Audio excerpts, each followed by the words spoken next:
Hello, good evening everybody. This is Monica Joshi again in the WhizTeach talk to explain the mind maps part 2. In the last talk, I explained what are mind maps and why are they used and what is their needs. Like in the last talk, I told I'll be explaining how to make mind maps in the next talk. So here I am to explain these. So just a quick review. Why are mind maps used? To just break down the information in the parts, as visual information helps you to retain the things in your memory for a longer time. So let me tell you now how to use the mind maps. What are the things necessary for when we are using the mind maps? Firstly, a picture, a central point. Then we need the different colors to label and notify the things. Then we need images. Then we need symbols or words to label the parts. And then lines to break down the topic into subtopics. Line can be straight line, a curved line, that way. So I'll be telling you how to use it. Let's move on to the next slide. So start is the center of a blank page. Turn on the sideways. So give your brain a freedom to spread out in all the directions. Like we have to think on first the topic and then give your brain some time to divide it into subtopics. So like use an image or a picture for your main idea. Like an image helps your imagination actually. The center point should be the image. It is more interesting and it keeps you focused, helping you to concentrate and divide your topic into subparts easily. So this was the first part where you have to start with the mind map. Second is use colors for your throwouts. Like as colors are as exciting to your brain and as are the images. So color will add the energy to your creative thinking. As if you are using different colors to depict different subpart, the mind map will also look good, and so you do remember it easily. Like I have used a bird in the middle, and then I have used 3 different arrows. One is of purple, one is of blue, and one is of red color. Next is connect your main branches to the central image. Like your brain works by the association. It is a link, it likes a link or 3 or 4 things together.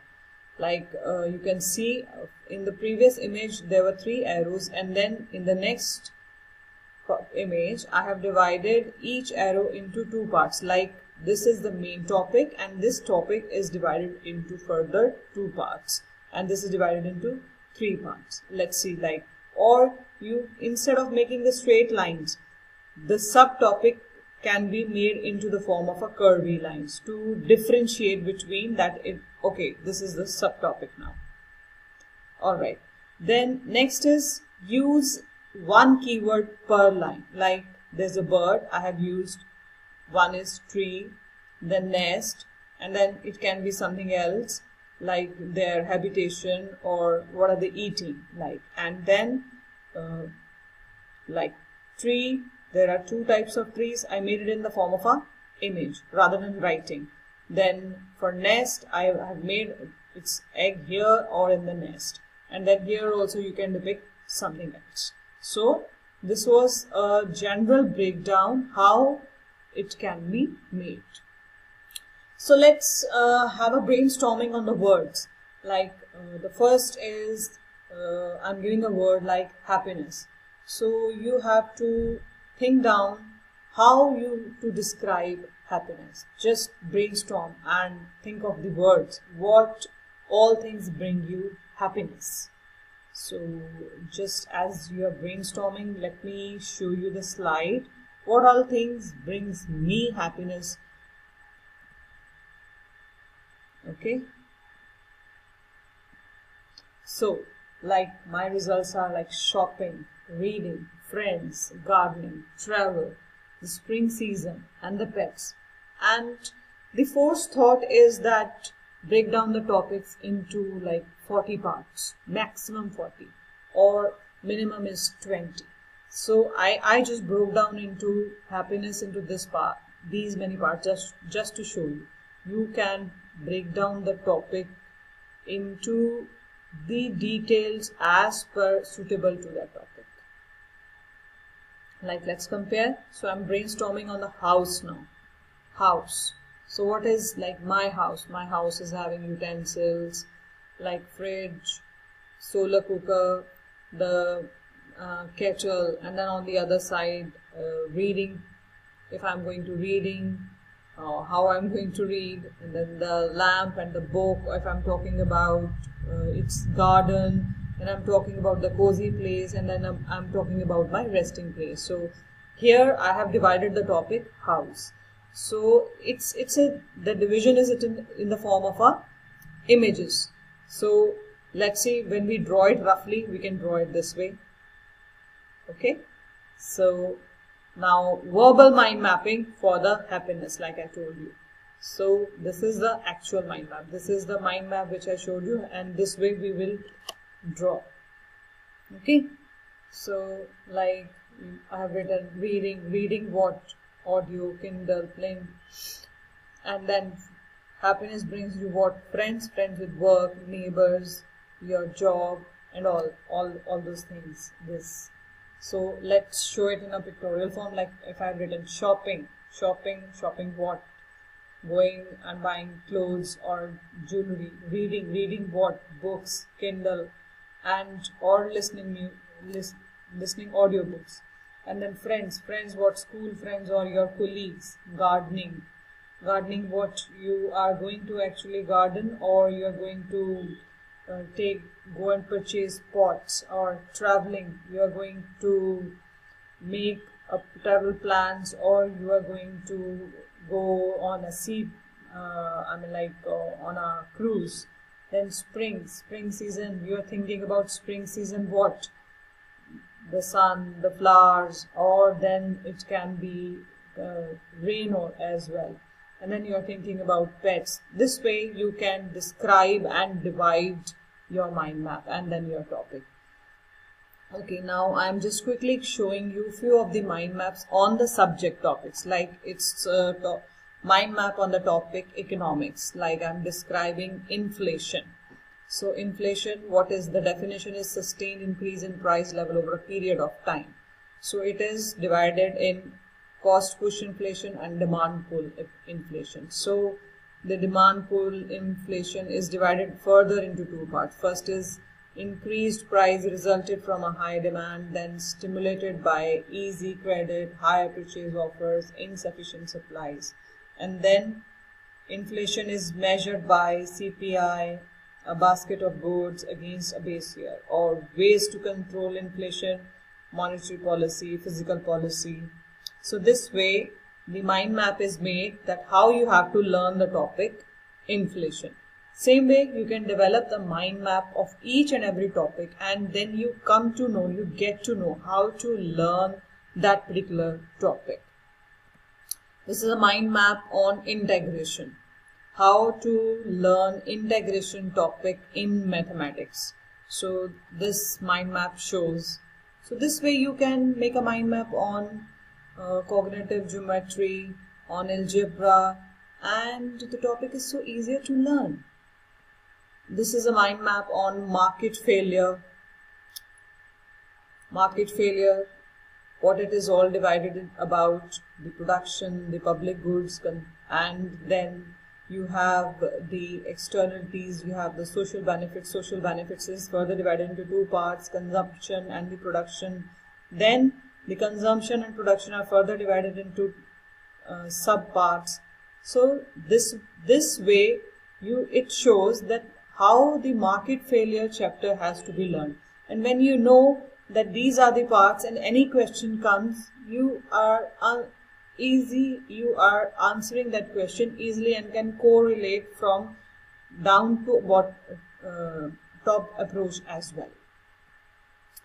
So this was okay. This is a mind map of mixed economy, like as I'm sharing the resource, so the mind maps can be seen there. So this is a mind map related to mixed economy.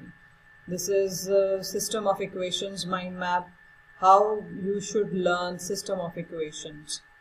Then this is a mind map of trigonometric functions, like how you should learn trigonometric functions. That's a very tough topic to learn, the cos and tan and all those symbols. So this mind map shows how you should learn the trigonometric functions. Then this is a mind mapping related to, again, for demand for class 12.